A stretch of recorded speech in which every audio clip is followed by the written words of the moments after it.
Oh my Ghana yatimu emun sensem sikadie ketasehye ene kronosem odo Ghana nti was to fix the country. Okwakasa fix the country a yes fix yourself. O fix ho bomodene ye afuo. O koton waduane a yes tuato. Ubisa se na eto no ye de koma hwan. Dampo krache se ye de koma aban. Ede na aban na ya mame a obeji misika. Tie yes wa ma wonsuo. Ya wapo asutene nsuo santo entimu koto nsuo no wo he a mo beton afei omosi aban ama okanea kanea na ebobo na ni tise koto no eso ana adum yato ne din dum so no afei omosi aban ya yiyi akwan ekwan ya mu ntokuro tise so ne ye no ba bia obefa bia awutu ato enso firi tabere to butu a enche no waduru aban kwan fon na edi yohema eboni ewuo no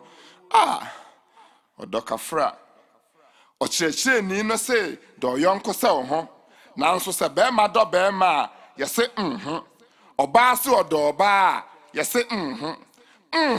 na obi na ochire obi a ono no enti obi bedi oman sika atena fie ama obi adi odo akonsawam yese ai enye saa na onyankopon ye ono ene munya onyankopon no ano omonkokon se kwadwo besia no ono no obo no yesi onipa de esese wo ene asofo na omo se omo kire aware no monkobu omo yesi omo de se omo ni obi ana se oni obi danko ade a esese wo saa yate ene ebe kakra sabi abonyini nyina be kofiase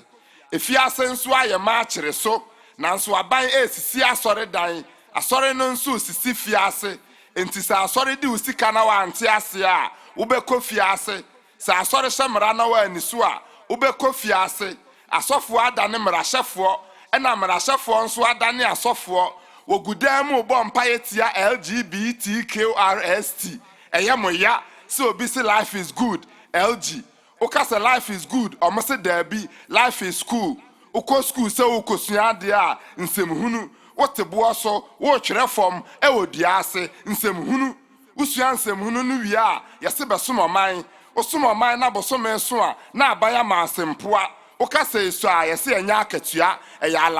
alawa kro ya mayofo akogibia eye botoma wodi apere saa na wo wie service okopa adwuma a yese